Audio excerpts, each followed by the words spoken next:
Muy bien, buenas tardes. Vamos a dar comienzo al estudio, a continuar donde lo dejamos el miércoles pasado,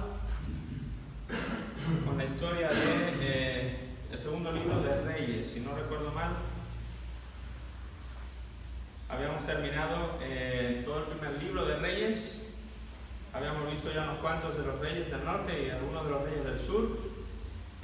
Historia no muy alentadora, pues en el norte nada alentadora decíamos, en el sur, pues bueno, veremos que más adelante habrá alguna que otra buena noticia, pero también los inicios tampoco fueron muy buenos para el reino del sur. Así que vamos a continuar con la historia de los reyes de Israel, según lo cuenta el segundo libro de Reyes. Como decíamos, no es otro libro, es la continuación del primer libro de Reyes, que está dividido en dos partes nada más. Así que vamos a continuar. Vamos a ver que los primeros capítulos de este segundo libro se centran principalmente en la historia de Israel, en la historia del reino del norte, y luego va dando paso ya también a los reyes del sur. Muy bien, pues entonces comenzando por el capítulo 1, dice que, no sé si lo tenemos ahí bien, Ocosías, rey de Israel, está enfermo. El que está reinando ahora en Israel es el rey Ocosías, en el norte. Y al estar enfermo dice que manda a sus hombres a que consulten a ver si se va a sanar o no se va a sanar, a ver si se va a poner bueno o no se va a poner bueno. Y bueno, pues uno pensaría que siendo el rey de Israel, pues consultaría a Jehová Rafa, el Dios que sana, el Dios que se había mostrado como ese Dios sanador, pero que muy lejos de ello, el rey de Israel va a ir a consultar a otro Dios distinto, va a ir a consultar a los dioses paganos, a los dioses que no son dioses.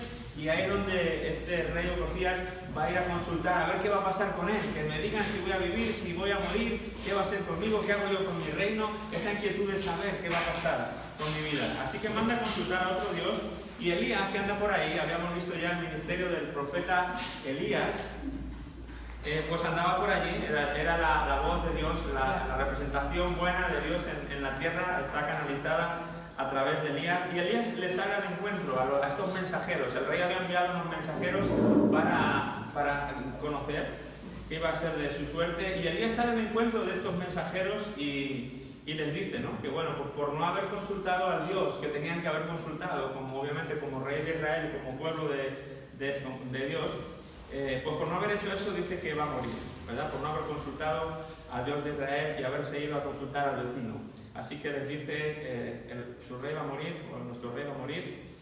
Entonces el rey dice que manda a 50 hombres, ¿verdad? Para que investiguen a ver qué ha pasado, ¿no? ¿Qué ha pasado? Van a buscar estos 50 hombres a Elías, a ver qué sucede, qué acontece, a ver si pueden rogar con él o de alguna manera a ver qué puede sacar. Y dice que cuando estos 50 hombres llegan, Elías ora y cae fuego del cielo, otra vez, ¿no? A Elías se le conoce como el profeta del fuego. Si recuerdan, ya habíamos tenido esta incidencia en el Monte Carmelo con los 400 profetas de Baal y ese sacrificio que habían puesto, ese duelo entre dioses, a ver quién era más poderoso, y el Dios que respondiera con fuego era el Dios verdadero, y Dios, el Dios de Israel, fue el que respondió con fuego y quemó todo. Y en otra ocasión, esta misma, por segunda vez, quiero decir, el profeta Elías vuelve a hacer lo mismo, implora o manda que caiga fuego del cielo y consuma, así que cae el fuego y consume a las 50 personas que habían sido enviadas para hablar con él. Y no solo una vez, sino que vuelve una segunda vez, bueno, pues mando otros 50, el rey decía, será por hombres, y con todos los que tengo yo, venga, pues otros 50, a ver si... Y no, y otra vez que van los 50 a hablar con Elías y vuelve a mandar fuego del cielo, y otra vez consume a estos 50 hombres enviados por el rey, y no se conforma con eso, una tercera vez vuelve a mandar otros 50 hombres para que le consulten, pero claro, esta vez el que estaba un poco a cargo el capitán de 50 con sus 50, pues al llegar a Elías el hombre ya sabía los antecedentes, decía, a ver, si mandó un capitán con 50 y murió consumido, mandó un segundo capitán con 50 y fue consumido, yo soy el tercero, ¿qué me dice a mí que mi suerte va a ser distinta? Entonces el hombre va con mucho miedo, el capitán de los 50 va con mucho miedo, y cuando llega el día lo que hace es postrarse y decir, por favor, si en algo aprecian mi vida, perdóneme, yo soy un mandado, yo vengo aquí porque me mandan, no, por favor, perdóneme la vida, por así decirlo, ¿no? El hombre sabía ya lo que le venía. Así que bueno, pues Esta vez, no sé, por su humillación o por implorar así, pues Elías accede, Dios le dice, no es un capricho de Elías. Elías no está jugando pues hago esto, hago aquello, porque soy el bueno de la película. Es Dios el que está detrás de todo esto. Y Dios es el que dice a Elías, no tengas miedo, Elías, y ahora sí, vete a hablar al rey y pues no mandes fuego otra vez. Entonces decíamos el otro día esto, ¿no? De cuando los discípulos de Jesús en cierta ocasión se ven en un problema, el Señor, ¿quién que oremos para que caiga fuego del cielo y los consuma a estos pecadores que te están aquí haciendo la vida imposible? No, ellos tenían en la retina todavía las obras de Elías en el holocausto y con estas dos ocasiones en las que había consumido pues así decir, a los enemigos.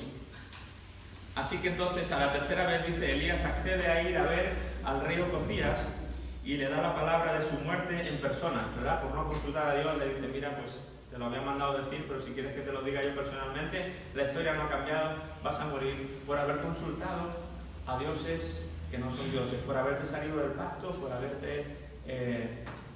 ido a indagar. Es básicamente idolatría, ¿verdad? Es ir a buscar fuera de Dios lo que uno solamente tiene que buscar en Dios.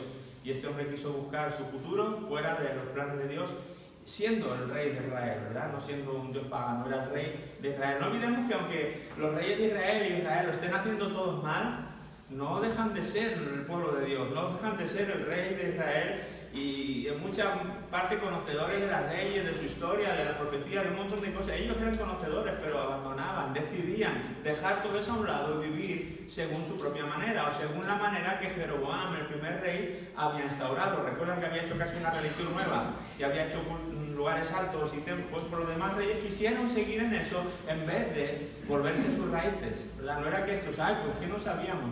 Bueno, la mayoría sabían qué es lo que estaban haciendo, pero decidían hacerlo así. Era idolatría en su corazón y Dios aguanta, pero hay momentos en los que su ira o su vaso se colma y tiene que intervenir. Así que Ocosías, pues entonces va a morir por esta situación.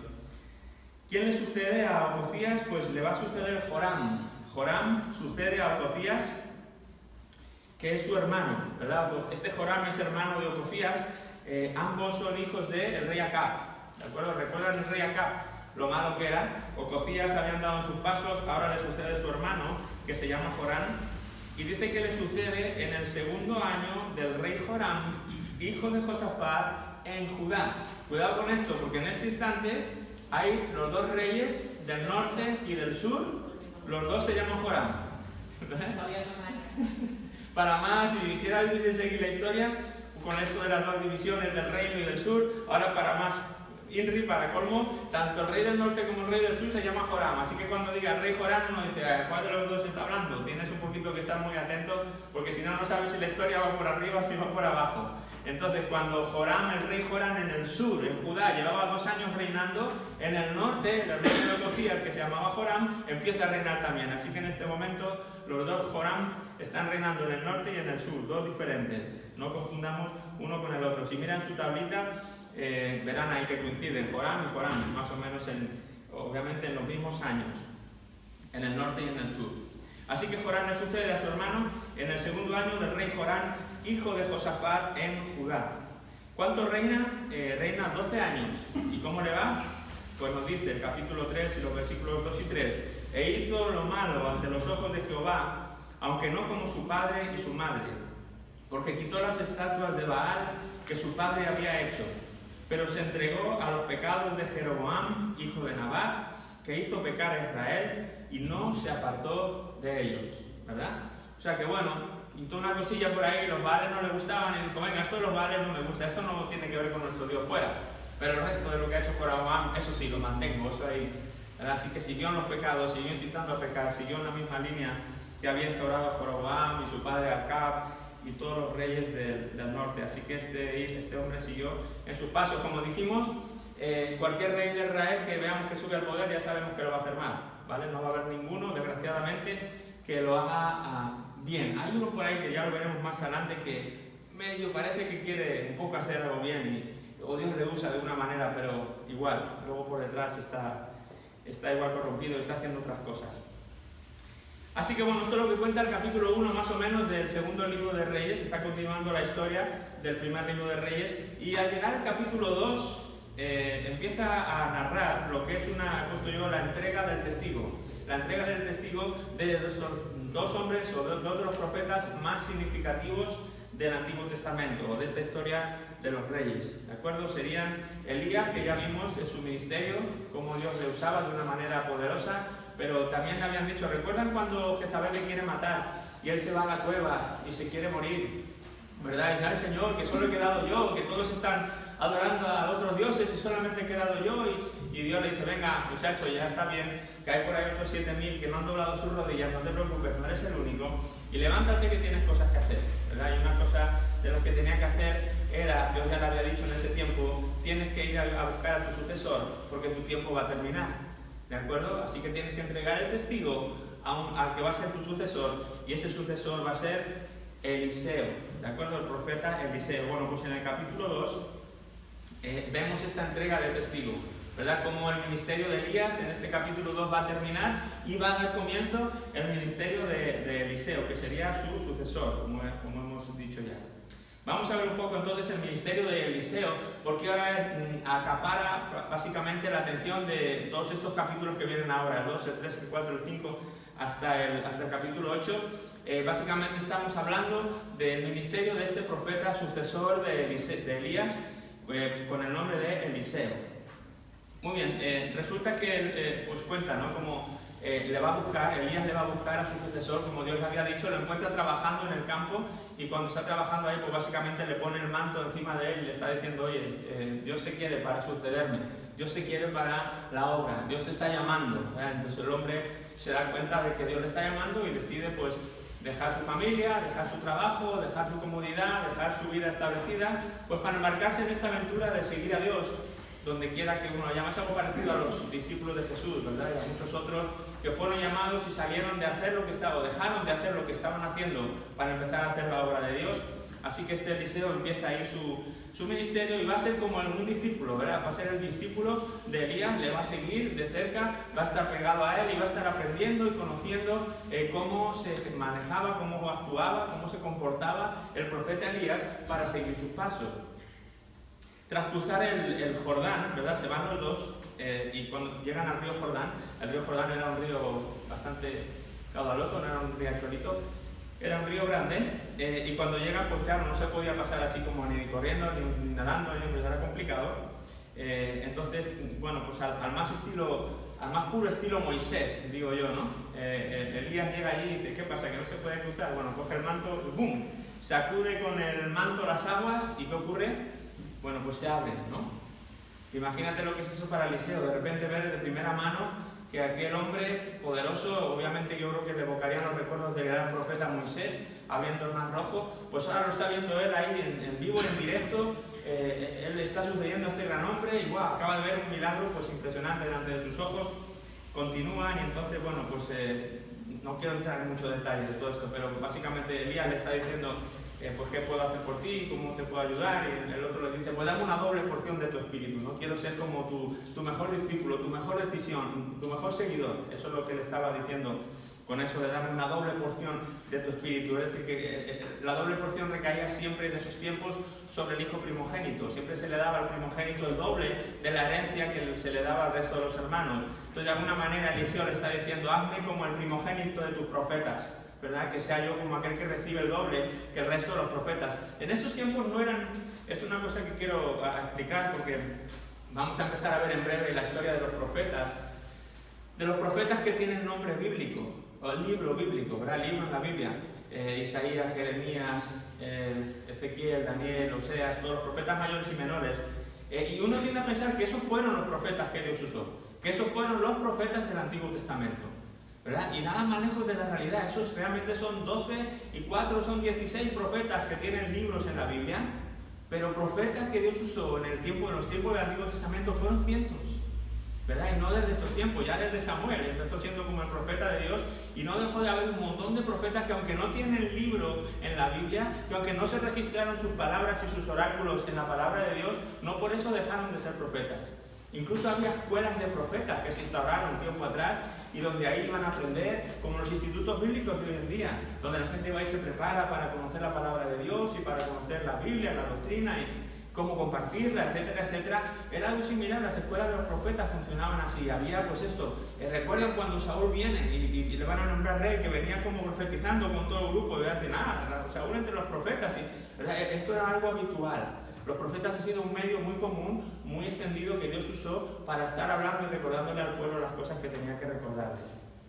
Pero en este caso, bueno, pues Elías era como el más destacado en este tiempo, y Eliseo ahora lo que está pidiendo es: yo quiero ser como tu sucesor, ¿verdad? Que sea una persona pues como decía, como este primogénito entre los profetas. Entonces, bueno, a él le toca aprender no en la escuela, sino ahora con el maestro directamente y de viva voz, ¿no? O sea, ahí viéndolo con sus manos, con sus ojos y delante de él, viendo estos milagros tan increíbles. Así que tras cruzar el Jordán al más puro estilo de Moisés, lo que ocurre es que Elías va a ser arrebatado. Elías le dijo, cuando Eliseo le pide esto, de que quiero esa doble porción de tu espíritu, Elías le dice: uy, dura cosa has pedido, ¿verdad? Quizá Elías era consciente de que quizá no estaba en su mano darlo. Quizá no era él el encargado de decir si sí o si no. Él sabía que le estaba ungiendo como su sucesor porque Dios se lo había dicho. Y en ese momento estaba bien, pero eso de darle una doble porción, pues yo no sé si en ese momento Elías dijo: no sé si eso depende de mí, si puedo o no puedo. Difícil cosa has pedido, le dice. Aún así le dice: si consigues verme cuando yo sea arrebatado, pues esto se te va a conceder. Entonces, claro, imagínate, si ya estaban cercanos, yo creo que este Eliseo ahora sí que no se despegaba de su maestro, ni casi que se pegó con pegamento, así un poco al hombro, y dijo: de aquí no me mueve nadie, porque yo quiero la doble unción. Y lo cual es muy bueno, ¿verdad? Tener este deseo que Eliseo tenía de querer tener eso, más del Espíritu Santo en nuestra vida, más poder del Señor, más. Es muy bueno, ¿verdad? Siempre que nosotros también revisemos nuestra vida, si tenemos ese deseo de Eliseo, de querer más del Señor, de querer siempre pegarnos a gente que va por delante de nosotros en el camino, que sabe más, que tiene más experiencia, que Dios le está usando en un área concreta, y nosotros poder aprender, ¿verdad?, de una manera sana de lo que estas personas saben, para nosotros conocer más al Señor y ser más eficaces también para su obra. Así que Elías le dice esto: bueno, si consigues verme cuando el Señor me lleve, pues entonces eso se te va a conceder. Así que Eliseo está, mira, fijo, yo creo que ni dormía por la noche, dormía con un ojo cerrado y otro abierto, a ver dónde está Elías, que no se me vaya, ¿no?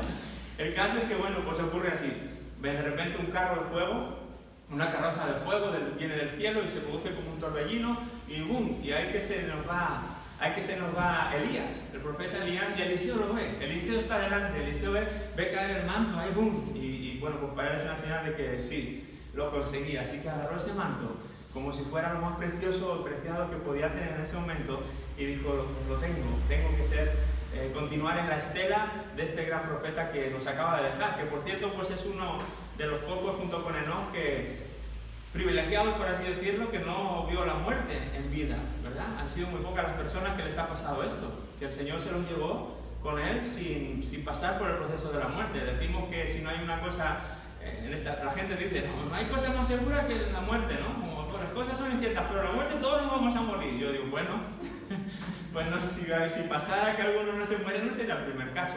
Tan solo digo eso, ¿verdad? Este ya es el segundo. Y bueno, no es una cosa muy común, es cierta, que el Señor se vaya. Pero ¿qué tal el rapto, no? Si viene el Señor dentro de él, ¡bum! Y después van a decir: mira, ¿cuántos Elías de repente se han ido, no? ¿Cuántos Enocs se han ido ahora juntos? Así que el caso es ese: este hombre, pues bueno, es arrebatado, se va al cielo, no ve la muerte, pero Eliseo sí ve cómo se va. Así que recoge ese manto, y a partir de ahora él sabe que tiene sobre sus hombros la responsabilidad de llevar la palabra profética, de llevar el pensamiento, la mente de Dios al pueblo, de guiarles en el buen camino, de no dejar que se pierdan, que se descarrilen del camino por el que van, etcétera, etcétera. Así que él va a tomar esa responsabilidad y lo va a hacer muy seriamente.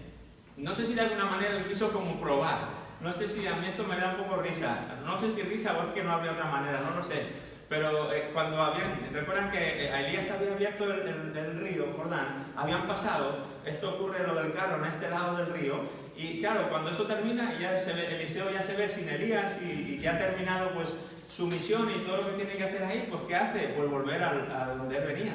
Entonces al volver, ¿qué se encuentra? Otra vez con el río Jordán. Entonces, ¿qué va a hacer él? Vamos a ver si es verdad que funciona esto o no funciona, porque lo mismo se cayó el manto y yo me he quedado sin la doble unción. Entonces este hombre quiere saber, y lo que hace cuando llega al río, pues diciendo, a ver, esta es la prueba de fuego o de agua. Ahí coge el manto y hace lo mismo que vio hacer a su mentor, a su maestro, al profeta Elías. Entonces Eliseo golpea las aguas del río Jordán nuevamente. ¿Y qué ocurre? ¿Qué creen? Pues si lo han leído lo sabrán, las aguas se abren otra vez, ¿verdad? Entonces Eliseo se da cuenta que bueno, pues es un refuerzo, como que Dios está conmigo. Ahora sí sé que tengo la unción que tenía Elías, que puedo continuar la tarea que Dios me encomendó, que esto va en serio, que vamos hacia adelante. Y yo veo que es una cosa que Dios suele hacer, ¿no? En este paso de las sucesiones, de la entrega de testigos.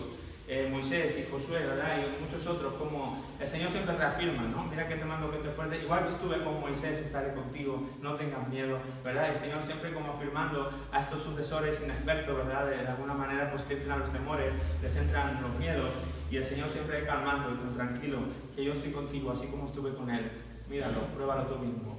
Así que Eliseo va a continuar tras la estela de Elías, hace este milagro, abren las aguas y entonces vuelve al lugar de donde había venido con Elías, pues para seguir con su vida y para seguir con su ministerio y con el trabajo que Dios le ha puesto por delante. Así que ahora los siguientes capítulos, como decía, después de narrar este traspaso de poderes, por así decirlo, van a narrar un montón de milagros, de acciones sobrenaturales, de sucesos sobrenaturales, donde se ve la mano de Dios de una manera tan poderosa y tan firme en la vida de este profeta Eliseo. Y es donde quizás después de todo el tedio de todos estos reyes que lo hizo mal, que pecó, que llegó, que pecó otra vez, y lo árido que decíamos el otro día, ay, qué árido es leer esto de los reyes.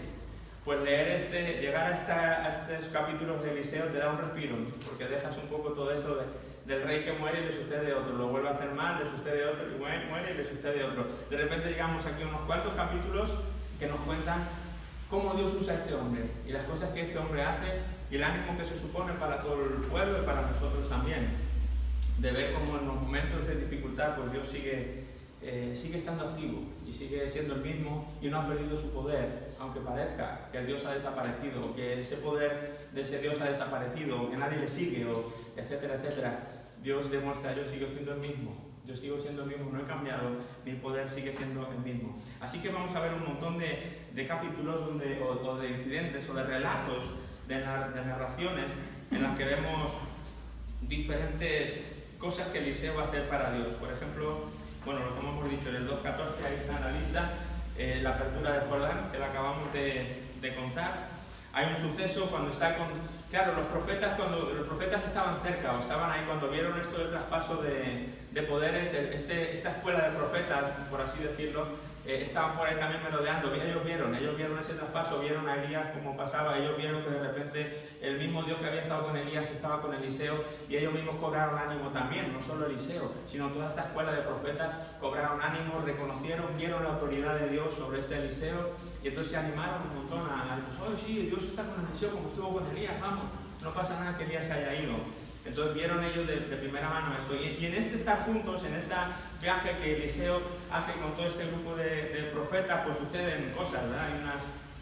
Habla de la sanidad de las aguas de Jericó, donde cogen cierto agua para...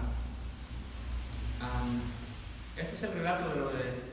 No, este no es el de la olla contaminada, es que hay dos estos de aguas. Hay una, el primero del 2.22, donde habla de en toda la ciudad de Jericó que hay estaba lloviendo, no había llovido, había sequía, y pensaban que iban en una derrota, en una guerra, en una batalla que iban a perder, pero de repente Dios les dice no se preocupen que la batalla la van a ganar, y entonces hay un agua ahí, llueve, hay un agua en la ciudad, y entonces cuando viene el enemigo a atacarles lo ve así como, se creen que es como sangre, dicen, ¿no? Que se vio así, vieron las aguas y pensaron que era sangre, entonces se confiaron y ahí entonces les ganaron. Bueno, fue una obra que Dios hizo a través de Eliseo, que fue el que calmó a la gente para que no se preocupen, no van a morir, Dios está con nosotros. El incidente de la viuda que tenía poco aceite, ¿verdad? Cuando quedaba muy poquito. Este no es el que vimos con Elías. Elías hizo algo parecido con la mujer que le quedaba un poquito de aceite, un poquito de harina y su hijo, ¿recuerdan? Para hacer una torta. Esto es otro incidente, esto es una mujer que no tenía recursos, que tenía deudas y solamente tenía 2 hijos y pensaba que se podrían llevar a sus hijos como un pago de la deuda, ¿verdad? Entonces estaba sufriendo mucho y Eliseo le dice, no te preocupes, vete a por tinajas. vete a conseguir todas las tinajas que puedas porque no te va a faltar el aceite. Así que, dice, con la única tinaja de aceite que tienes empieza a llenar las demás. Así que pues con la única tinaja que tienes, sus hijos han traído tinajas y con la única que tienen empieza a llenar otra y esta le seguía teniendo y llenan otra y seguía teniendo, llenan otra y hasta que ya le trae otra que todavía queda aceite y los hijos, ya no hay más, ya hemos llenado todas. Entonces en ese momento dice que ya dejó de haber aceite. ¿No? Es pues, milagros increíbles que a lo mejor muchos hemos experimentado de alguna manera, ¿no? Como a veces dice, ¿de dónde he podido yo salir adelante este mes? No tengo ni idea cómo lo he hecho, pero tenía X y sigo teniendo X y yo he vivido 30 días. ¿Cómo lo has hecho, Señor? ¿O cómo? ¿Verdad? Creo que todos tenemos milagros de alguna vez aparecidos. Pero este fue como muy gráfico, muy real y muy ahí concreto, con aceite, con tinajas, en ese momento, en ese mismo momento. Entonces, igual, pues es como la mano siempre, los que están alrededor, ya no solo los profetas, sino esta mujer, los hijos, gran parte de la población de Israel, pues aunque los reyes están como están, no olvidemos que ahora parece que nos metemos en el mundo de Elías y de Eliseo y parece como si, que todo fuera jauja, pero recuerden que mientras están estos dos actuando, los reyes siguen siendo quien son. Y el pueblo, mucho del pueblo sigue haciendo lo que están haciendo, de idolatría, de lugares altos, de todo lo que sea.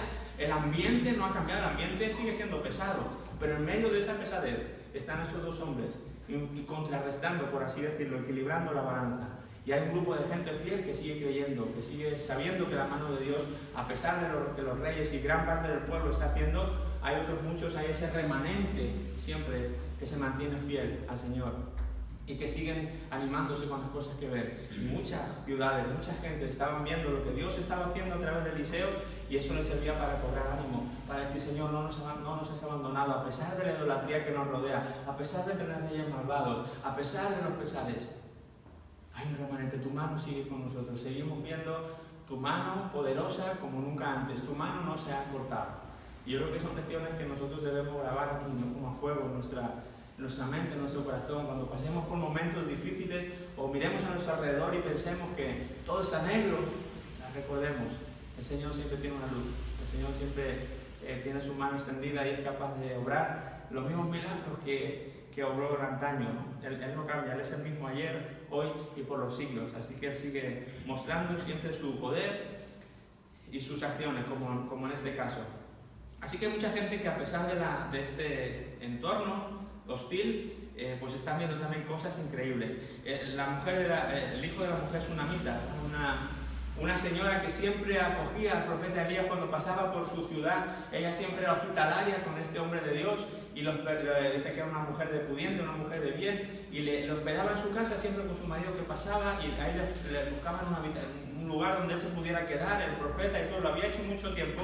Y este Eliseo dice a su siervo, al Giezi, le dice, oye Giezi, esta mujer siempre nos acoge, siempre nos ha tratado bien, ¿qué podemos hacer por ella? ¿Qué necesita? No, pues materialmente quizás no necesitaba grandes cosas, pero se enteran que no tienen hijos. Entonces resulta que Eliseo le dice, bueno, vas a tener un hijo, ¿no? De alguna manera como que le da esa esperanza de que va a tener un hijo y así es, tiene un hijo con el tiempo, pero como el profeta seguía pasando por ahí, pues una de estas veces el hijo muere y entonces ella va y le reclama, ay, pero usted me dijo que iba a tener un hijo, ¿para qué? Para que se me muriera, pues para eso no me hubiera dado usted el hijo y no te preocupes, entonces él va, se echa encima del niño muerto y el niño resucita, ¿verdad? Así que dice que le da calor ahí al cuerpo, se tumba encima de él, le da calor y el niño revive, resucita, vuelve a la vida. Así que pues no son milagros así pequeños, ¿no? Son milagros como, imagínense en el ambiente de idolatría, de lugares altos, de la gente pasar del templo y pasar de todas estas cosas, pues seguía viendo cosas como esta. La gente empezó a ver también cosas como esta, resucitar a personas, multiplicación, casi que nos recuerda, es como Jesús, ¿no? Cuando viene, vuelve a andar en estas mismas cosas. Jesús vino a demostrar lo mismo, que Dios no había cambiado. Que podía estar Roma y el imperio estuviera por medio, pero Dios seguía siendo el mismo. Y Jesús empieza a demostrar lo que Elías y Eliseo habían demostrado muchos siglos atrás, 800 años atrás. ¿Verdad? Que los cojos andan, los ciegos ven, los muertos resucitan, los panes se multiplican, lo que sea. ¿Qué habrá imposible para Dios? ¿Qué habrá difícil para Dios?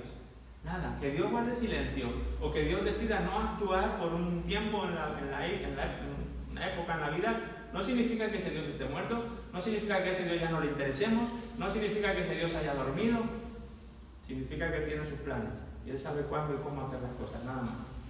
Porque en el momento que Él diga voy, no importa quién esté reinando, no importa cómo esté el país, no importa cuáles sean las circunstancias, porque Dios es el soberano del universo. Y eso nunca cambiará. Dios es el soberano del universo y eso nunca va a cambiar. Cambiarán las vidas, la gente, los reyes, los pueblos, las circunstancias, el cielo, la tierra pasarán, pero su palabra, su esencia, su persona nunca pasarán. Así que, pues todo esto lo estamos viendo de una manera muy gráfica, muy acelerada y muy concentrada en la vida de este hombre. Es un resurgir, es un despertar, es como un avivamiento, diríamos hoy, ¿no? De la actividad sobrenatural de Dios en este pueblo. La sanidad de la olla contaminada, igual están preparando una olla con estos profetas y de repente alguien clama, hay muerte en la olla, no, algo, un veneno ahí que se había metido, y pues Eliseo, no, pues tranquilo, no pasa nada, echen un poquito de sal ahí y ya está, y de repente la olla vuelve, ya está, se pone sana, todos bien comen y nada, no le pasa nada a ninguno. O sea, son muy variados los milagros. Igual la multiplicación de los panes, de repente pues que no tienen los profetas casi que comer, estaban ahí juntos, oye, que no tenemos que comer, y no, pues dice uno, sí, ahí hay uno que tiene un poco de pan y demás, y pues, empiecen a comer, dice Eliseo, y otro dice, casi como lo de Jesús, otro dice, pero ¿cómo vamos a comer 100 hombres con unos cuantos panecillos? Y dice Eliseo, que dice, pues ustedes coman, verán cómo no tienen hambre. Así que empiezan a comer, y comen los 100 y sobra pan, ¿verdad? No tienen hambre. Otra vez, el alimento se multiplica. Así que igual, la historia de la multiplicación de los 5.000, de los 4.000, de Jesús, pues para muchos judíos en su mente estaría, wow, esto es la misma, este es el Dios de Eliseo, este es el Dios de Elías, este es el Dios del Antiguo, este Dios le conocemos, estas obras no son nuevas, ¿verdad? Ya las teníamos registradas y grabadas en los anales de nuestra historia, pero es Eliseo que las está demostrando.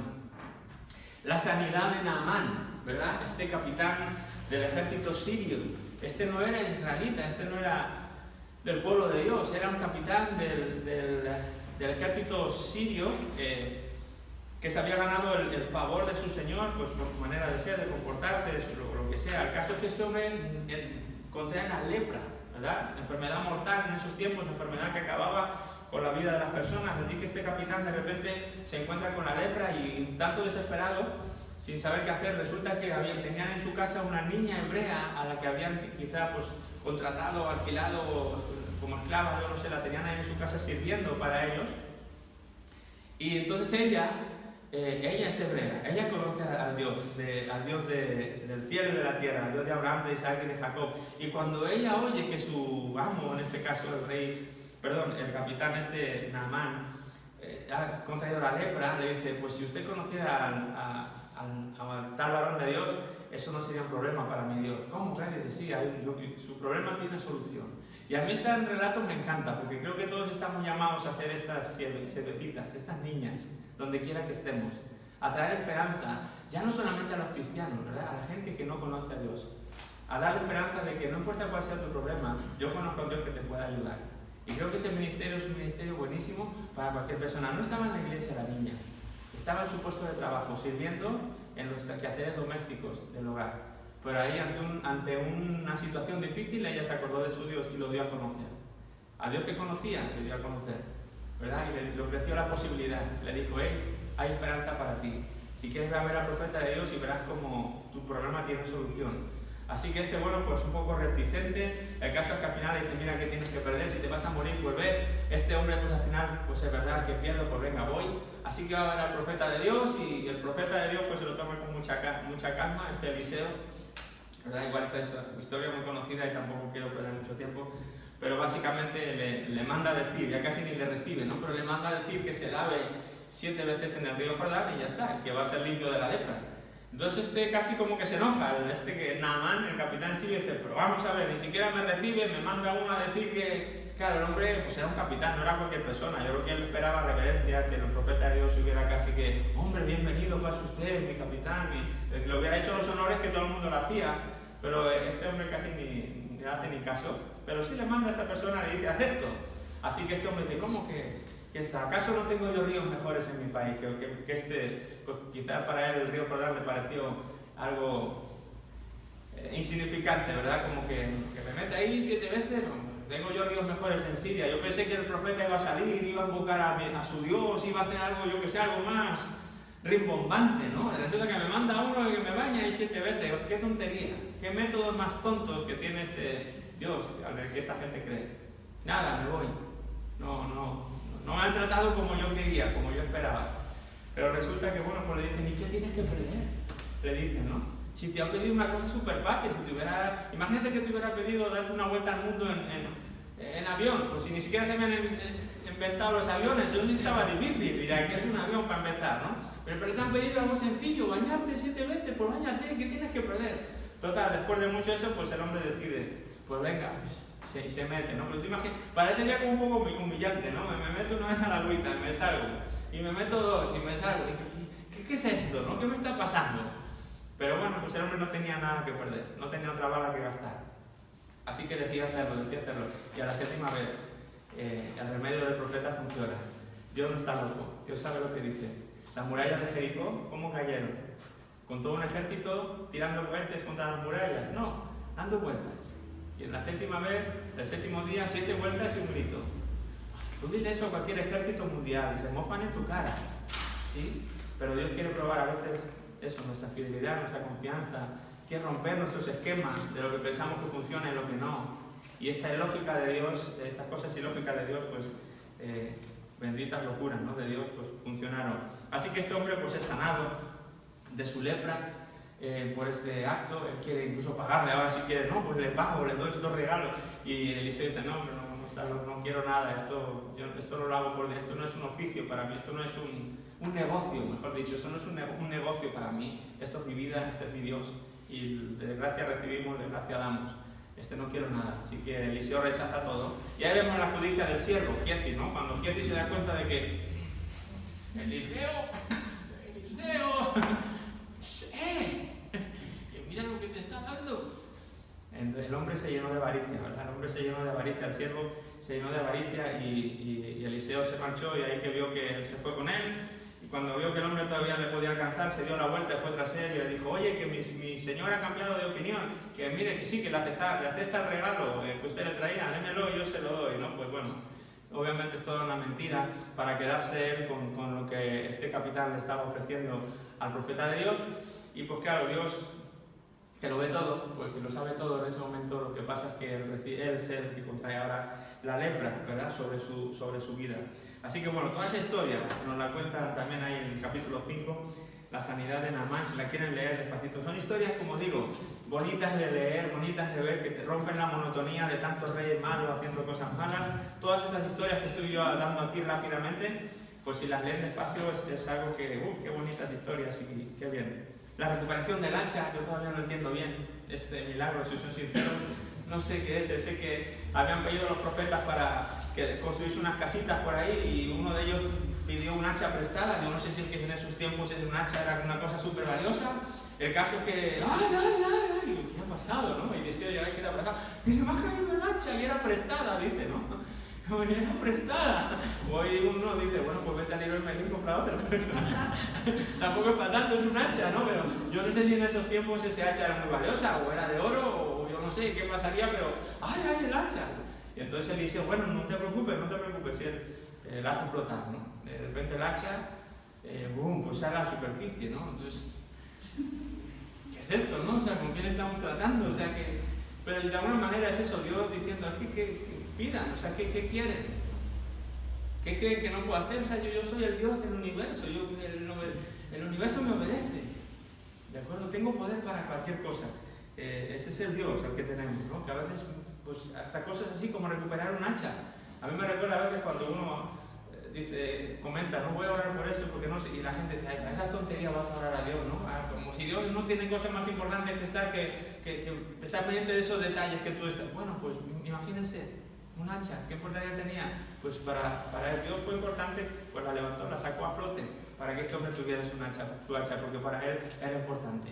Así que, bueno, pequeñas lecciones que podemos ir sacando de estos milagros, de estas narraciones que vamos viendo aquí en la vida del profeta Eliseo. ¿Cuál me queda? La recuperación del hacha en el capítulo 6, la ceguera de los sirios. Recuerden también este capítulo, ¿verdad?, donde son rodeados, ¿verdad?, por los sirios combate, y entonces de repente el siervo de Eliseo, pues, ay, va, al ver la situación, ahora sí que nos van a matar, ahora sí que estamos perdidos. Entonces Eliseo le calma, le dice, tranquilo, que más son los que están con nosotros que con ellos. Y el siervo como que todavía no entiende bien lo que le está diciendo. Y esto me encanta porque es un relato parecido al de Job, ¿no? Cuando la realidad espiritual de repente se abre a nuestros ojos y podemos entender lo que está pasando más allá de lo que ven nuestros ojos. Eso sigue siendo igual. Que tú y yo no lo veamos en una situación concreta de nuestra vida no significa que no esté ahí, simplemente que no la estamos viendo. Pero por eso la Biblia nos llama a vivir por fe. Es vivir en base a lo que no vemos y no en base a lo que vemos. Porque si esta gente, si Eliseo hubiera actuado en base a lo que vio, o lo que veía, se hubiera llenado de temor, igual que se llenó de temor el siervo, porque lo que veían era un ejército que les estaba rodeando, que era imposible de franquear, de ganar, de derrotar. Pero él pudo ver la realidad espiritual, la que no siempre se ve, pero que siempre está ahí. Y él dijo, Señor, abre los ojos del siervo para que él vea. Entonces el siervo, de repente Dios le abre los ojos y ve todo un ejército pues no sé qué sería, ¿no? Ángeles ahí, carros de soldados. Y entonces cuando ve eso, dice, no, pues ahora ya cambió, ahora ya no tengo miedo, ahora ya tengo confianza, ahora ya soy otra persona, pero era la misma. Lo único que había pasado era que sus ojos espirituales se habían abierto por un momento, nada más. Eso cambió su situación, sus circunstancias, sus temores, lo calmó todo. Así como nos pasa a ti y a mí. Así que cuando temas por una situación, cuando te das acorralado por un ejército que sientes que no tienes escapatoria, que vas a perder, acuérdate de historias como esta. Acuérdate que el mismo Dios de Eliseo es el mismo Dios que está aquí hoy contigo y conmigo, que está en tu corazón y que quiere simplemente que aprendas a confiar en Él a pesar de las circunstancias. ¿Sí? Y que puedas decir, Señor, no lo veo, pero sé que estás ahí.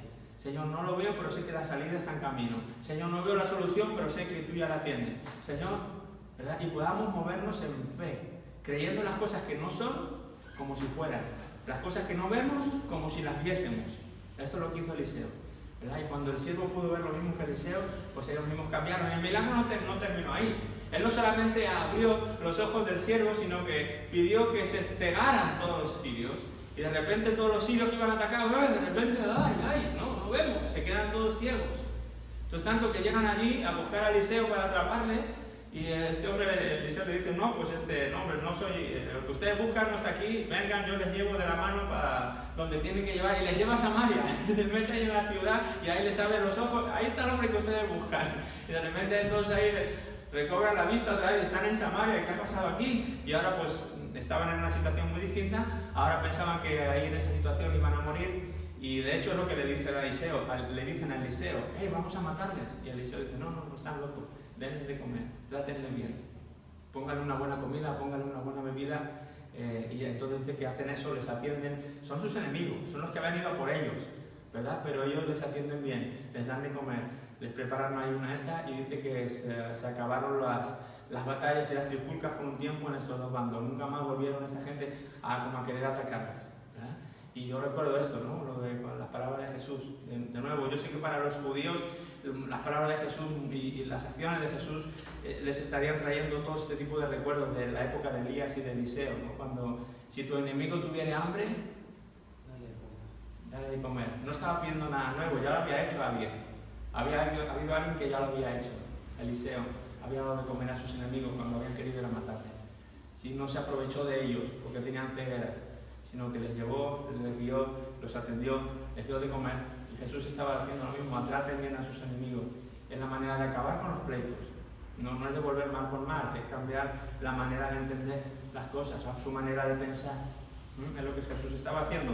Pero seguro que para muchos Eliseo volvió a revivir en su memoria. Así que esto, la ceguera de los sirios en el capítulo 6 y la liberación del asedio de Samaria, pues igualmente, ¿no? Es otra historia. Les asedian, no tienen para comer porque estaban ahí, no les dejan salir, pero igual estos leprosos que van al campamento y dan la voz, es toda una historia que ya no voy a meter en detalle, la pueden leer en el capítulo 7, pero de alguna manera es otra más, una de más de todas las que me venimos viendo, en las que vemos la mano de Dios actuando en favor de su pueblo.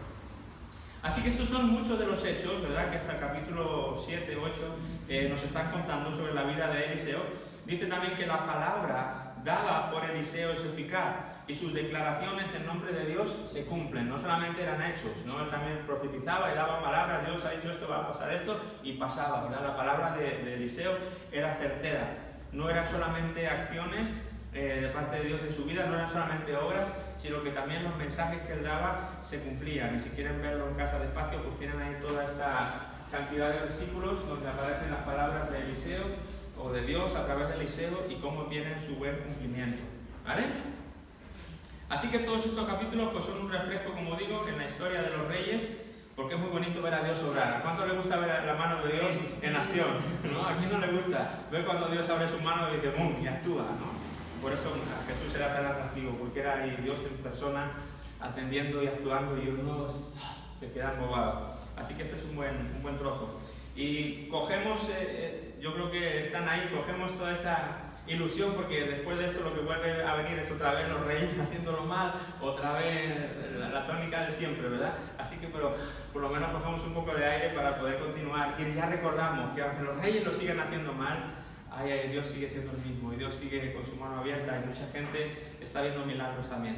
Ver toda esta actividad sobrenatural nos hace recordar que, al igual que Ruth, en medio del periodo de los jueces, ¿recuerdan el gran periodo de oscuridad de los jueces y cómo Ruth era como esa luz en medio de la oscuridad?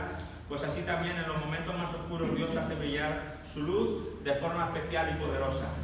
No nos desanimemos durante los tiempos difíciles, sabiendo que Dios sigue siendo el mismo y que cuando abunda el pecado, sobreabunda la gracia de Dios. Así dice el Nuevo Testamento. ¿De acuerdo?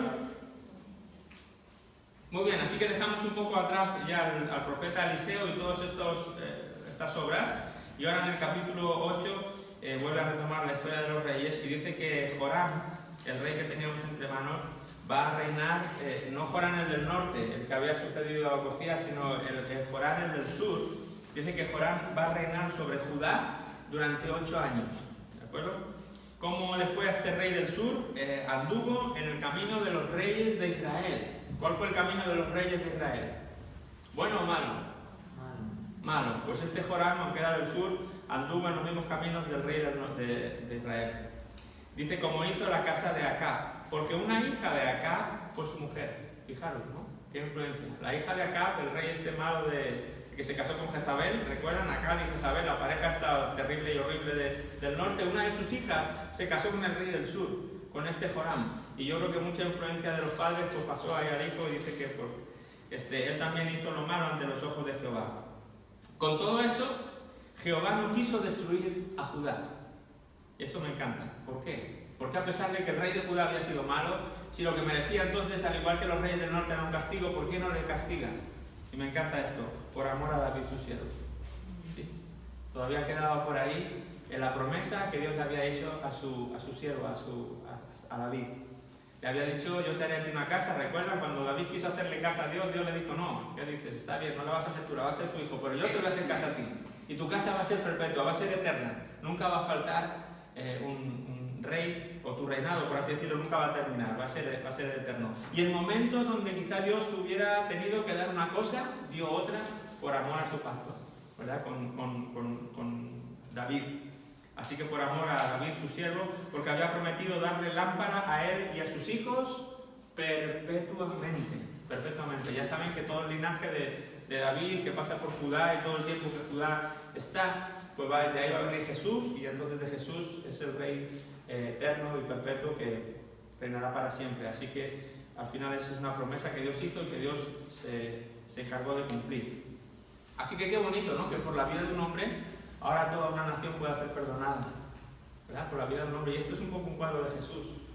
Por la vida y la obra de Jesús en la muerte en la cruz, lo que Dios nos tenía que dar, lo que nos merecíamos, porque fuimos malos como Joram, pues Dios no nos lo da por amor a su hijo. ¿Sí? Eso era un cuadro ya, con David era ya un cuadro pequeñito de lo que iba a pasar ya con su hijo Jesús. Cómo no nos da lo que merecemos por amor a su hijo. Él nos ha volcado toda su ira sobre Jesús en la cruz, y para nosotros solo le queda gracia y amor y misericordia. Y uno no lo entiende, y uno le cuesta casi hasta aceptarlo, pero es así. Por amor a su hijo, ahora tú y yo podemos gozar de esa gracia y de esa misericordia que Dios nos tiene, y saber que tenemos vida eterna, ¿De acuerdo? Que seamos vida eterna. A pesar de nuestras imperfecciones, errores y pecados, tenemos vida eterna. Y aquí tengo que hacer una pausa.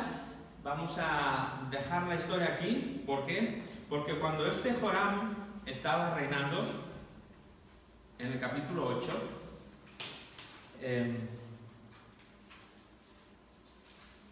si tienen sus Biblias ahí, vamos al capítulo 8 de Segunda de Reyes.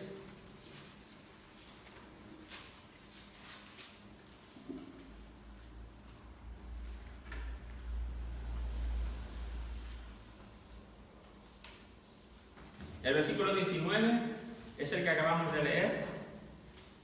Con todo eso Jehová no quiso destruir a Judá por amor a David su siervo, porque había prometido darle lámpara a él y a sus hijos perpetuamente. Y el versículo 20 dice esto: en el tiempo de él, en el tiempo de Joram, se rebeló Edom contra el dominio de Judá y pusieron rey sobre ellos.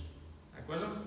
Joram, por tanto, pasó a Jair y todos sus carros con él, y levantándose de noche atacó a los de Edom, los cuales le habían sitiado, y a los capitanes de los carros, y al pueblo, y el pueblo huyó a sus tiendas. No obstante, Edom se libertó del dominio de Judá hasta hoy. También se rebeló Libna, bueno, etcétera, etcétera. Bueno, Edom era una ciudad, un territorio israelita, pero los habitantes no eran israelitas. Fue una nación extranjera, pero no extranjera, que le dio muchos quebraderos de cabeza a Judá. ¿Recuerdan quién son los edomitas? ¿Alguno recuerda de dónde vienen los edomitas? Los edomitas son los descendientes de Esaú. ¿Recuerdan a Jacob y Esaú? ¿Sí? ¿Recuerdan a Jacob y Esaú? Ok, los hermanos gemelos. La primogenitura estaba sobre ¿quién? Sobre Esaú. Pero ¿quién la recibió? Jacob, ¿verdad? Por un plato de lentejas. Jacob fue convirtió en Israel, la nación de Israel. Pero los edomitas pues vivieron con los descendientes de Esaú fueron los edomitas, y fue este pueblo rudo, cazador, que por aunque luego hicieron las paces cuando Jacob se fue y luego volvió, se encontraron y se dieron un abrazo, en teoría se reconciliaron, pero los pueblos nunca quedaron igual, nunca se llevaron bien ya. Ellos sintieron esta traición, este engaño de Jacob, como lo quieras decir, y toda la vida ya estuvieron enfrentadas estas dos naciones. O sea que realmente eran familiares, eran descendientes de dos hermanos.